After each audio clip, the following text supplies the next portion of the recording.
On the 1st of December 2022, the World Health Organization, WHO, its partners, global leaders and individuals from every corner of the planet, commemorated the 35th World AIDS Day. Themed Equalize, the 2022 campaign focused on recognizing and addressing the inequalities which has stifled progress in ending the pandemic. Shrinking resources, division, disparity and a disregard for human rights through unequal access to essential HIV services, particularly for children and at-risk populations, the poor, LGBTQI people, drug users, sex workers, prisoners, and citizens of developing nations, has negatively impacted the global HIV response to what still remains a major public crisis and health issue that affects millions of people's lives worldwide.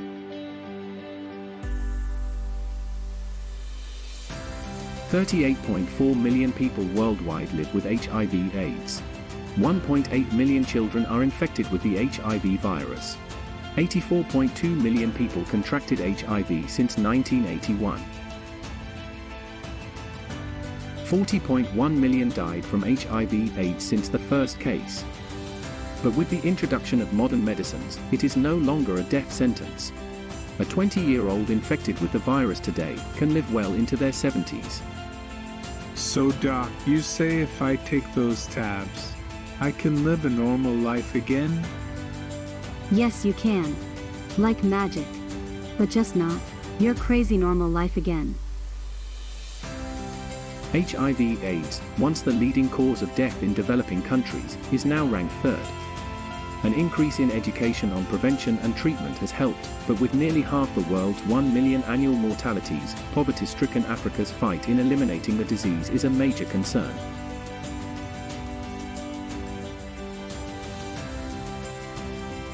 In 2020, of the top 20 countries with the highest number of HIV/AIDS deaths, 16 were from Africa.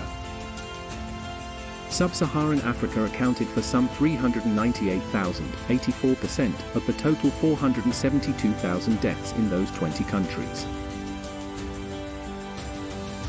South Africa was ranked number 1 spot for the most lives lost to the pandemic in 2020, a staggering 18%, totaling 71,000 deaths.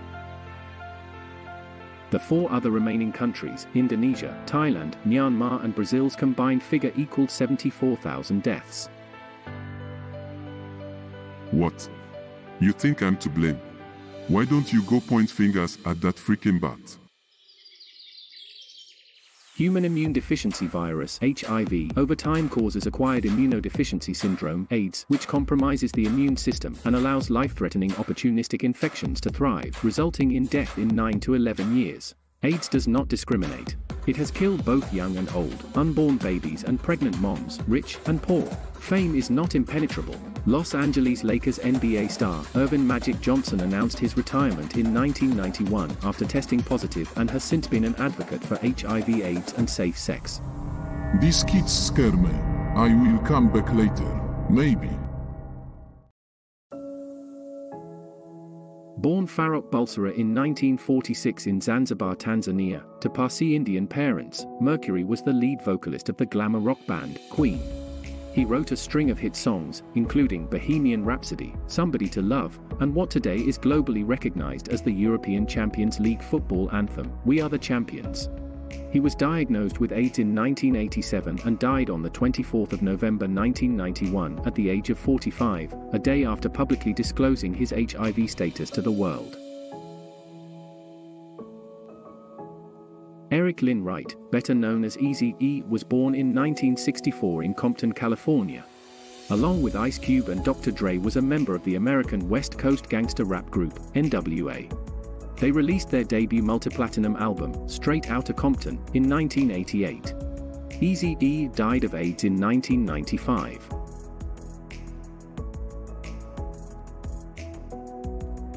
Born in a rural village in 1989 to an HIV-positive mom and a dad he'd never meet, Nkosi Johnson would go on to speak at the 13th International AIDS Conference, co-found a refuge for HIV-positive mothers and their children, be awarded the International Children's Peace Prize by Mikhail Gorbachev, and referred to as an icon of the struggle for life by Nelson Mandela.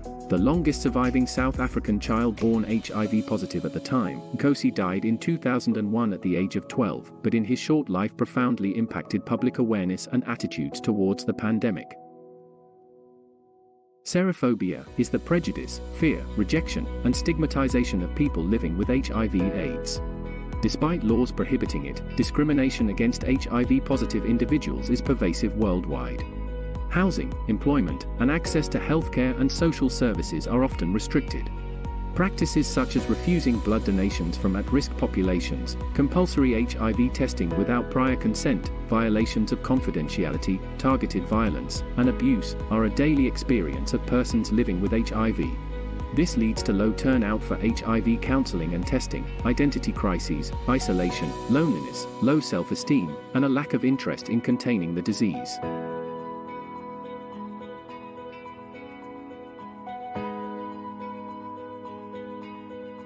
HIV in bodily fluids, blood, semen, vaginal, rectal, and breast milk can be transmitted by unprotected sex, blood transfusions, sharing needles, syringes, sharp objects, and mother-to-infant transmission during pregnancy, childbirth, and breastfeeding. Adults have unsafe sex 51% of the time. Young adults that have had hookups 70%. Men aged 18 to 24 that use condoms 45%. Believe birth control is not morally right. 6%. Cheat on their partners. 16%. The average number of sex partners in the USA. 10.7. Highest number of sex partners, Turkey. 14.5. Lowest number of sex partners, India. 3.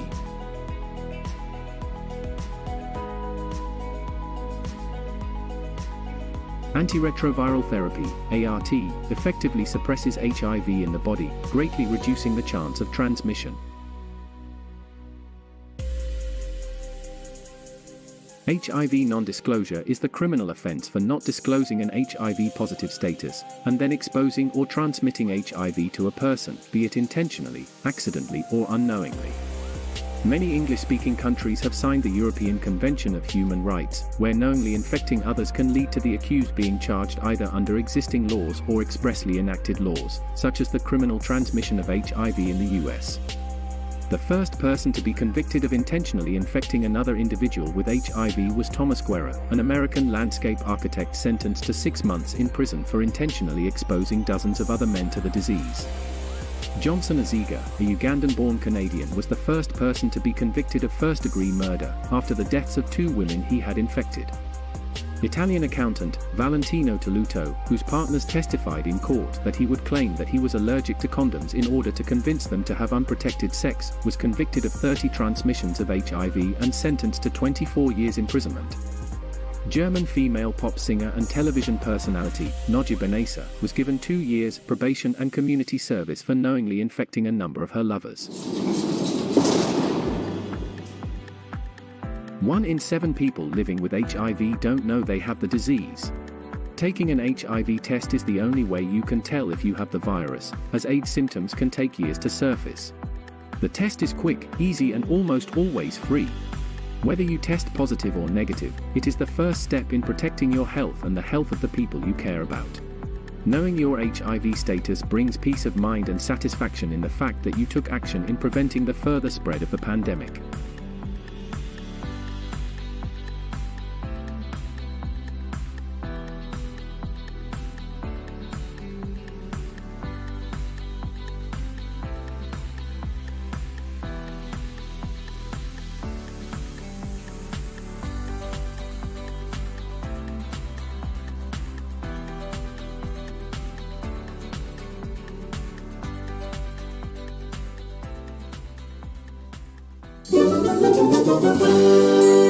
Thanks for watching. Awe. You still here? Me too, bro. 'Cause I just needed a minute to take in all that HIV/AIDS numbers that Mr. Vaughan did spit out faster than Eminem can rap. And 8 times faster than my brain can think. He did also say he got all that statistics from who. But he didn't say who's who. Oh, he did. I think I was too into watching Croatia equalize with Japan at that moment. Anyways, from now on when I have an argument with someone, I'll just say, but who said it? Coffee is 100% healthier than tea. Who said it? My VW is 10 times faster than your BMW. Who said it? There's 7 people living in your house and nobody got tested. Then one of you's got AIDS. But tell your 6'30" brother, it wasn't me who did say it. Who said it? Took my Uma to the mall on Black Friday, but the plaque was so full that I did lose her in the crowd of shoppers. Next thing this auntie walks over and gives me a snacksa fail cake. Did you give your granny AIDS?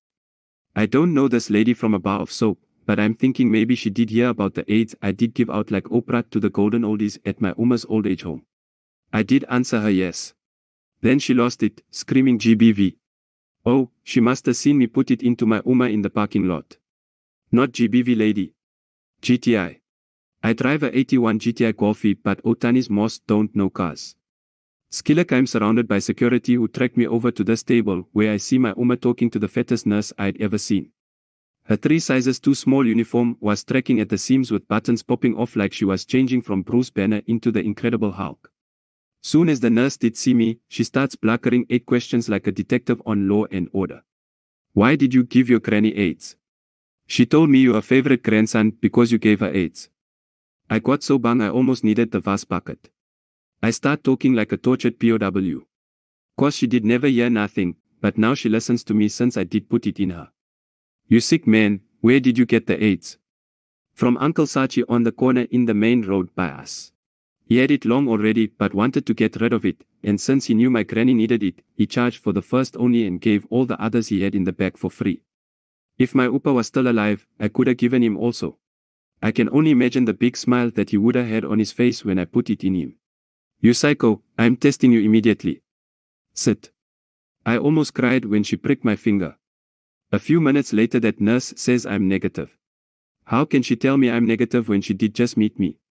Ask all my brasa. I'm always positive. Even though every Moikan I approach rejects me. The nurse was like, so if you're not positive, then who gave your granny AIDS? I did, I swear. I crap in my wallet, here's the receipt to prove it. She looks at the crumpled paper, then at my Uma, then back at me. First that nurse turns totally white, then the veins start popping making her skin all green. I start pooping as I shut my eyes in fear. Oh fuck, she's about to turn into her Marvel character. After a silence for what felt like eternity, she finally speaks again. Hearing aids. You gave her hearing aids. I was only ever twice in a hospital in my whole life, once when I was born, and again during COVID. No, I didn't have the sickta, but I wish it was rather that than what got me to the emergency ward. If you watch my video on the number 1, then you'll be familiar with my cleaner ex-girlfriend's wild sexual desires. I googled what she did to me, it's called pegging, should be called begging, cause I was on all fours pleading with her to stop the first time we did it, but I did find out there's a more compliments into it, so what felt was most personal, is actually most universal. Pain. Anyways, back to the emergency ward. I was shaking as I was filling in the admission form at the front desk.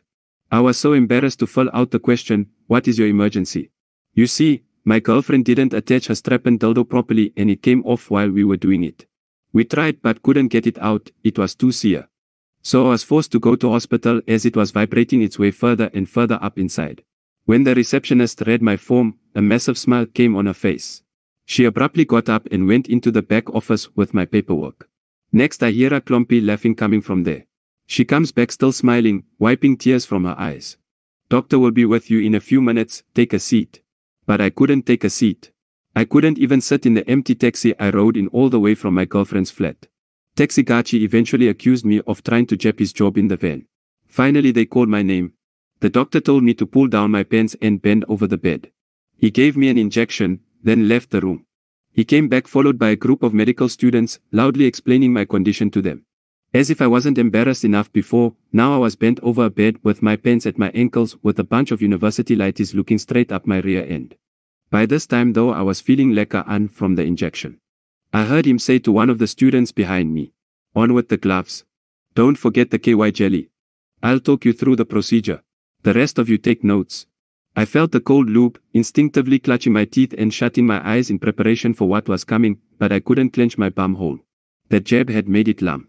I wanted to avoid any eye contact, but you know how when you're in the bus and you hear the girl in the seat behind you talking on the phone. Fact brah. 9 out of 10 times she's frack mooi if she's got a mooi voice.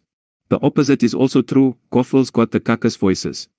I hear the mooiest female voice say to me softly, take a deep breath, think of your happy place. I feel her finger, I'll be really gentle. Yo, she had such a meditative calming stem, I found myself actually relaxing. Here goes in the second digit, now 3, and finally all. You doing so well. May bro, she used words like digit. I couldn't help myself, I peeped. Love at first sight. A perfect 10 had her whole hand up my butt. Got it, you gonna be okay, Mr. Kaduka. Fuck, I remember thinking that I never ever want her to take that pretty hand of hers out of me. I'm just going to clean you up. Apart from my mommy changing my nappy as a baby, nobody else had ever wiped my ass ever. She removed her gloves and helped me under the covers. You rest for a while, and I'll check in on you later. In seconds I was in La La Land, up in the mountains with this beauty. Wakey wakey Mr. Kaduka. I opened my still drowsy eyes. You good to go? I checked my watch. I had been in dreamland for 3 hours. I got dressed, and just as I was stepping out of the room, she says, "Oh Mr. Kaduka, hope this isn't too forward," and hands me a paper with a phone number on it. Was I still dreaming? Then she says, "My brother went through a bad breakup last year but wants to start dating again. He loves 10 guys. Call him." Fuck. She thinks I'm into Owens, damn it. By now you probably figured out that I'm South African. Not because of any accent. Nobody in my hood even got an accent or talk funny like the Australians. Nah, it's sicker cause my country is always ranked top spot for all the wrong turn. Like number 1 for AIDS deaths, number 1 for murder, rape, crime, corruption, hijacking and the total hours of load shedding. Never for the important stuff. Like qualifying for the Soccer World Cup. But unofficially, we're probably the world's best in talking a clumpy cock. It might sound hard to believe, but I don't just read comics. I also read clever people's books. Like that book by Robert Kiyosaki, Rich Dad Poor Dad. When I did see it in my neighborhood library. Yeah, that's where I go when I want to dodge family and friends when I owe them money, as they'll never expect to find me there. Don't waste my secret, nah. I had to pick it up cause the cover was so eye-catching, and I couldn't wrap my head around how quiet this old must be that they did name a motorbike after him. I always wanted a motorbike, but my Tani will never let me. She say it's a coffin on wheels. That's most not possible. Cause why? You can only get onto it. Not into it. I had to look in the dictionary for the meaning of that Murasa word. That's how I did find out that I discriminate against a certain group of people. Goffles. And not for the reasons you think, so don't fucking judge me yet, okay? You see, the women in my family, my Uma, my Tani, my sister, my aunties and all my girl cousins, as much as I love them, unfortunately all come majorly short in the looks department. There's 0, nurks, focal models in our bloodline. Just so 2.5 to 4 max. So dating or having sex with a goffle to me is like getting intimate with my own sister. Just the thought of it makes me more sick than a 5-liter pop suck in my stomach. Fair enough, my cleaner ex was a goffle, but the first time we did it in the university basement I did just knock my head hard on the floor so I mistook her for a 5. But I'm also discriminated against a lot. Like when I was interviewed for that office job last week. HR did face me just like that. How can a high school dropout know computers? Plus that I'll never reach the top cause I'm too short. They must take me for a stupid. If you stand on an office chair you can reach alles. I think I must have Indian blood in me, cause I'm already 33 years old and so far I've only had sex once in my lifetime. I'm still optimistic though, because that means I still got 2 more sex partners to go. And I'm not just gonna settle for any goffle. I'll keep getting on a higher office chair. My next gun is gonna be a 5.5. Who knows, if I believe enough, like Rich Dad Poor Dad, I can reach for the stars and date a 6 one day. I've come to terms with it that 7s to 10s are like basketball shoe sizes and racers' bicycles. Too big for my height. My feet just can't reach the pedals. That's why I prefer riding a BMX. There by the shopping mall on Black Friday, that nurse had already called the cops on me. Amazingly, the police got there just when I was explaining my side of the story. Normally the cops take hours or sometimes days to rock up at the crime scene in my hood. The constables did laugh them clear at the mix-up. But just imagine if I did got locked up.